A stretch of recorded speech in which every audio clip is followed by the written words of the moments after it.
We all dream of giving our dogs the best life possible. But sometimes, despite our best intentions, we can hurt them. Let's dive into 8 most common blunders that put a damper on your dog's health. Knowing these could be a game changer for your relationship with your pup, so stick around till the end. Number 8. Letting them eat everything. Sharing your snacks with your furry friend might feel like a loving gesture, but it can actually do more harm than good. See, dogs have a whole different set of dietary needs and digestive systems compared to us humans. Let's be real, our foods are often loaded with spices, fats, and salt that their bodies just can't handle. Now, it may be tough to resist those begging eyes, but feeding your dog from the table while you're eating isn't doing them any favors. You're teaching them to beg, and trust me, they catch on quick, especially when it's something they're not supposed to do. Being the clever creatures they are, dogs might even act like they're on the brink of starvation just to snag a bite of your meal. And here's where it gets serious. Without thinking twice, your dog might be ready to gulp down even those foods that are downright dangerous for them. Chocolate, grapes, onions. They're toxic. And it's not just these obvious ones. That sugar-free gum you like? It's sweetened with xylitol, which can mess with their insulin levels and lead to liver failure in dogs. Even avocados, which are all the rage, contain persin. It's no biggie for us, but for dogs, it can cause vomiting and diarrhea.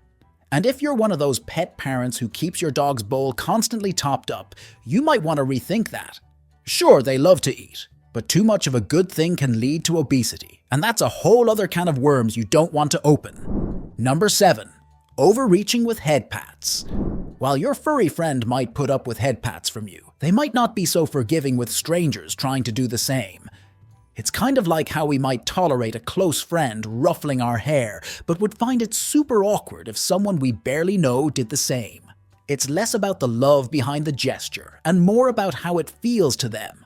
Researchers have found that dogs are more welcoming to a hand that approaches them palm up, which is less threatening than one coming down from above.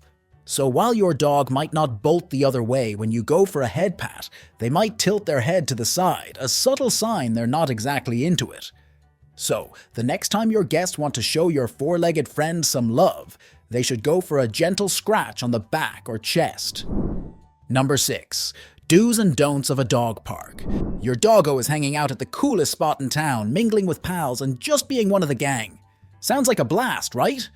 But before you let your dog loose in this social scene, there are a few things to keep in mind. Just like kids in a playground, dogs can pass around germs without even knowing it. So, make sure your buddy's vaccinations are up to date to keep them safe from any unwanted souvenirs. And for those of you with pint-sized pups, the big dog arena can be a bit overwhelming. Those larger-than-life friends might not know their own strength and could accidentally turn playtime into ouch time for your little one. And here's a pro tip. Bringing your dog's favorite toy to the park isn't always the best move. Toys can turn into treasures worth guarding, leading to serious squabbles. So, keep a close eye on those interactions. Still, without them, dogs are like fish out of water when meeting new two-legged or four-legged pals, their stress levels going through the roof. Number 5. Rushing dogs through their walks. Ever felt rushed during your morning routine, with your coffee in one hand and the news in the other? That's how our canine buddies feel about those walks when we, tethered to our phones and lost in our own thoughts, turn their leisurely strolls into a sprint. They love to sniff around, catch up on the latest P-mail, and just take in the sights and smells at their own leisurely pace. And it's not just about the physical exercise. Mentally, they need this time to explore and satisfy their curiosity. Cutting it short, or worse, getting annoyed when they stop to sniff around is not cool. A dog that gets to wander, sniff, and explore to their heart's content is a happy dog, and a happy dog is less likely to turn your favorite chair into their chew toy while you're out. So, it's a win-win. Number 4. Not letting them speak. Dogs have their own set of signals: cowering, raised hackles, flattened ears, tucked tails, growling. All ways of saying, hey, I'm really not cool with this. What looks like aggression might actually be fear, and vice versa. What they really need in these moments isn't a loud voice or a harsh command, but a gentle exit from whatever's freaking them out. Barking, whining, growling, that's your dog's way of chatting with you, as natural to them as our talking is to us. So when they're barking their heads off, it might be their way of saying something's up, like, "I'm hurting here," or even, "is no one else smelling smoke?" Understanding these vocal cues is key to ensuring they're happy and healthy. And let's talk about training for a sec, specifically the punishment-based kind. It's not just ineffective, it's harmful. Research has shown that dogs on the receiving end of shouty, punitive lessons end up with sky-high cortisol levels.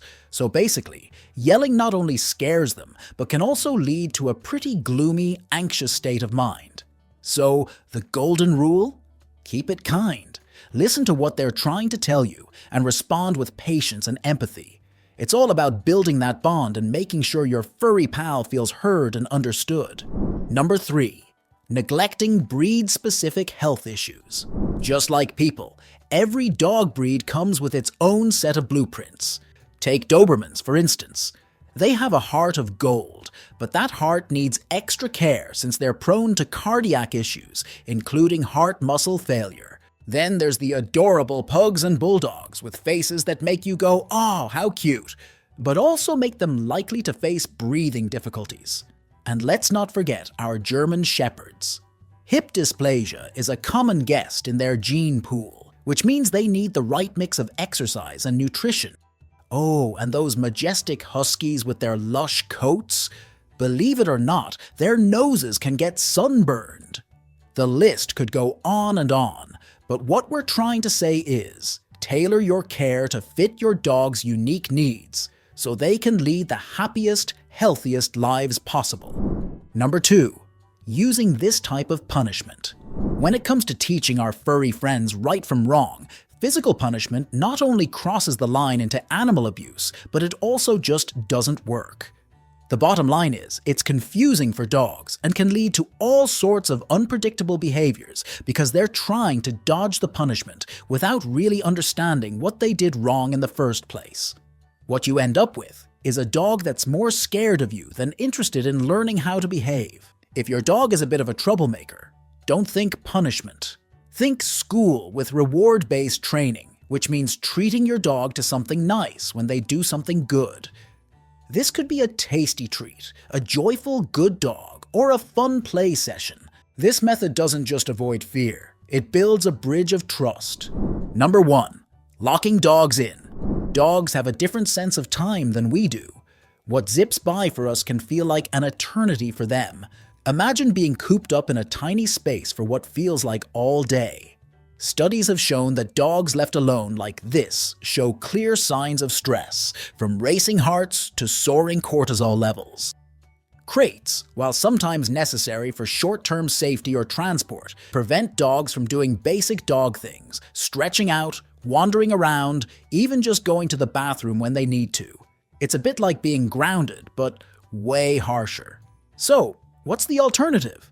Dog-proofing your home lets them roam safely while you're out. And toys, especially those that make them think or keep them busy, can be a real boredom buster. Now, what about leaving your dog in the car? It might seem harmless, especially if the weather's not too hot, but according to some studies, the inside of a car can skyrocket by 20 degrees in just 10 minutes. And that's regardless of whether you're parked in the shade or not. Besides, without fresh air and water, your dog is at a serious risk of dehydration and heat stress. It's one of those risks that's just not worth taking. While dogs overlook many things their beloved parent does, there are 9 things your pooch will find very hard to forgive. Check out this video to find out what they are, and be sure to subscribe to our channel and join our doggy-loving community.